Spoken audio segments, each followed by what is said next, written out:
Alright, guys. So, Victory Road 2011 pay-per-view. This pay-per-view was really good. Except for the bullshit ending. The bullshit fucking booking by Vince fucking Russo. I just wanted to put that out there. Vince Russo is a piece of shit. Alright? And Sting even said it. I will talk about that later, though, because I actually enjoyed the rest of the pay-per-view. Just wanted to let that out there. Alright, started off Tommy Dreamer versus Bully Ray. I don't know the stipulation because I kind of jumped into it like 2 minutes, so I knew there was weapons involved. So I think we can tell me what that was. I don't know if it was a street fight, no DQ. I think it was no DQ. I'm not sure, but they had weapons. Good little brawling match. My pick was right. I got all my picks right in this one, I think, or majority of them, except for one of them, because technically, Tommy Dreamer versus Bully Ray. Good match. It ended with I knew immediately when Bully Ray picked up the mic and started talking shit to Tommy Dreamer that Tommy Dreamer was gonna win. Brother Devon's sons came out. I laughed when he had like the neck thingy on. Came out. They distracted Bully Ray. Devon came in. They did a 3D. Him and Tommy Dreamer for the win. Still fighting that cough. It was alright. It was a good opener. Yeah. And then we had winner and Angelina Love versus Rosita and Sarita. Oh man, I love this match. Beautiful. Every time Winner and Rosita were in the ring together, I was just like, please come with me. And I was just like loving it. It was great. And my pick won, and that was Rosita and Sarita. It was just actually a really good knockouts match. I enjoyed this match. Very much. It looked like it looked like Winner and then we're gonna win because there was like a whole situation. Sarita brought in the belt. Then Angelina knocked her out. She was about to use the belt. Rosita was about to hit the belt on Winner, but then Velvet Sky came in, stopped it, and Winner rolled up Rosita. But then Sarita came in, rolled her over, like pushed her over, so Rosita was on top, and she got pinned. It was kind of a botch ending because the ref wasn't there, and they're like basically like fucking each other for like 5 seconds during the roll pin. So, but it was a good match overall. I actually enjoyed the knockouts match. It was way better than the fucking main event. I'm just gonna say that. I'm also putting in the title. I don't give a fuck. Yeah, just my pants for that match because I love Rosita and Winner. Then we had Hernandez versus Matt Morgan. We wanted to see this match for a long time because Hernandez needed to get his revenge against Matt Morgan.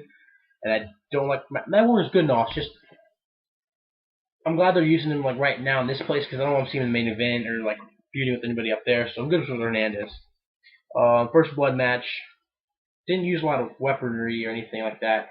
A fan came in the ring. I marked out. I was like, holy shit! I thought it was like somebody just like I was like, is that Kurt Angle or something? Because he's wearing like a jersey. And then I was on Blog TV with and my friend Nick thought it was Homicide possibly.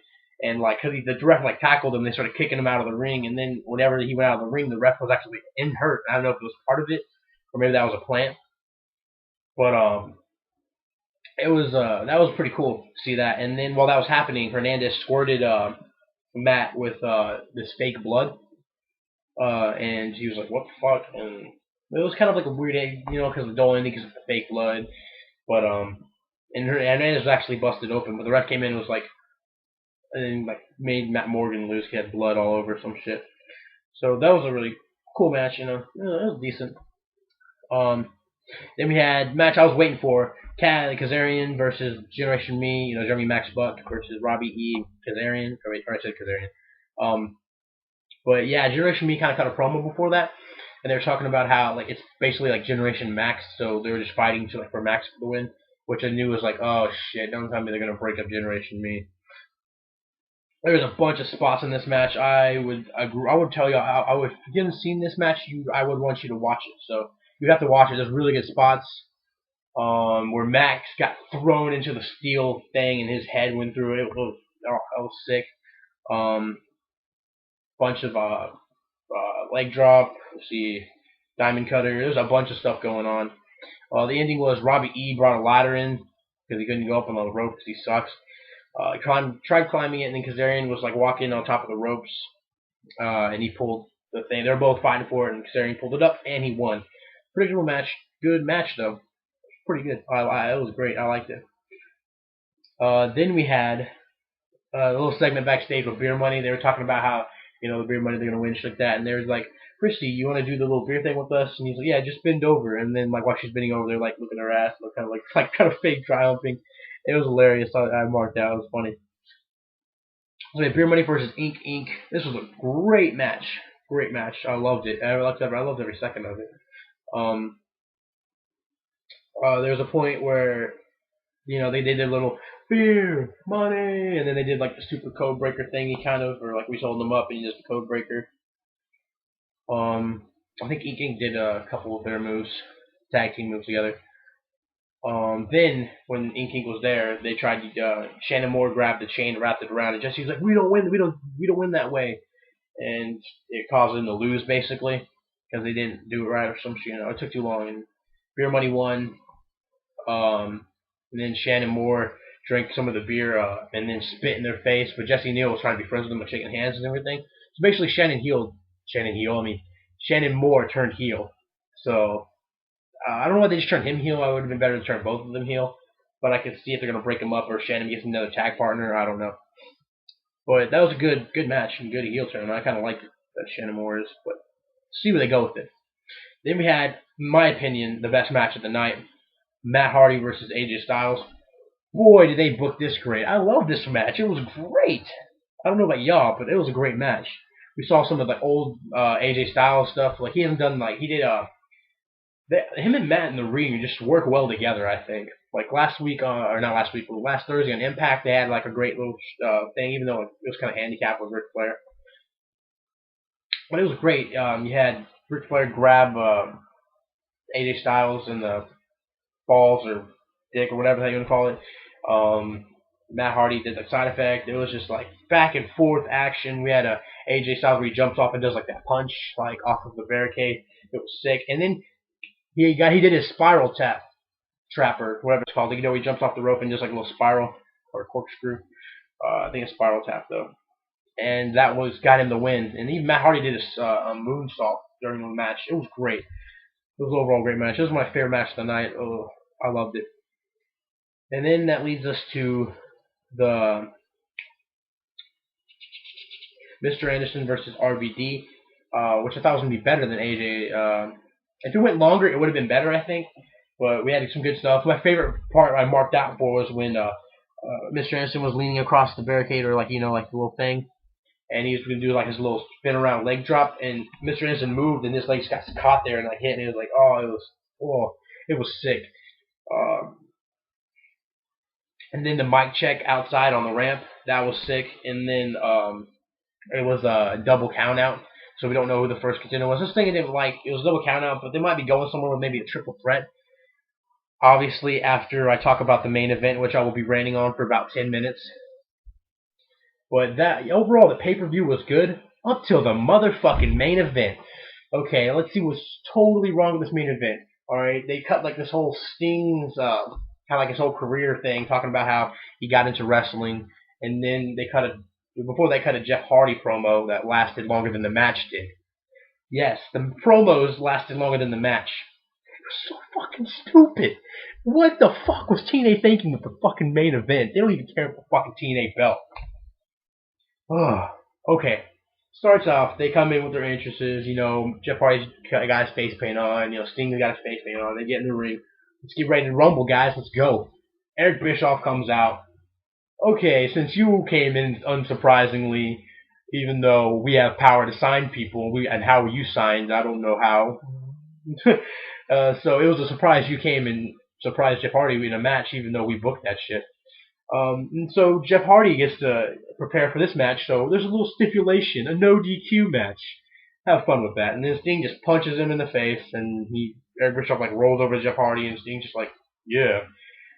And then the match starts, and they punch a couple times. Then Sting does his finisher, that little thing. I don't know what it's called. It's like the Scorpion or some shit, Stinger or something. I don't know. I don't remember. My brain's dead right now because of what just fucking happened. He did it. 1, 2, 3. The match was over in 5 seconds. What was the point of making it a no DQ match? What was the point of even having it the main event? And everybody was in the crowd going, "This is bullshit. Boo. Fuck this." And then Sting turns to the crowd and goes, "I know. I agree. I know." You know what this reminds me of? Bash at the Beach, 2000, WCW. Hulk Hogan versus Jeff Jarrett. Jeff Jarrett laid down in the ring and gave Hulk Hogan the belt, basically. And you know what Hulk Hogan said? He's like, "This is the reason why this fucking company is in the shit right now." That's basically what Sting just did. He was like, "I know. I know." Why the fuck would you go to TNA then? Why couldn't you jump over to WWE where they actually, even though if they would have not let you beat Undertaker, at least that bullshit wouldn't have happened because it's fucking Vince Russo booking that fucking horrible main event. It ruined the pay-per-view. It ruined it for me. I still think it was a good pay-per-view, but that ending was complete utter bullshit. And Sting saying that I'll always remember that. Sting saying that whenever he was saying bullshit, and they were just like, "Fuck this," and the crowd, they were just booing. They were like, "I know, I know." He's like, I agree." Sting basically just said, "I agree that Vince Russo sucks dick, and why am I here in TNA?" Just carrying around the freaking Jeff Hardy's belt, or Jeff Hardy's made up diva belt or some shit. It really pisses me off. Yeah. So tell me your opinions on this. If you didn't see the pay-per-view, I would tell you to go watch everything but the main event. If you want to you can watch the main event to see how horrible TNA is, or how TNA booked that. Because I don't think TNA is that horrible if they actually put on a really decent pay-per-view up to that point. It's just it's just the little things that they do that pisses people off. And that's one of them. Just imagine if the main event was really just as good as the other thing. Shit, it'd been a really good pay-per-view. That little part pissed it off and just made me like, that's what I'm going to remember most about this whole pay-per-view than all the other shit. Because it was so stupid. So guys, tell me your opinion on the pay-per-view. I thought it was great. Like I said, other than the main event. I would recommend going. No, I guess not buying it if you don't want to, because what I would usually do would go onto a website where they post it like right after, and just download it and watch it, or watch like matches. Maybe they'll post it on YouTube. I don't know, but yeah.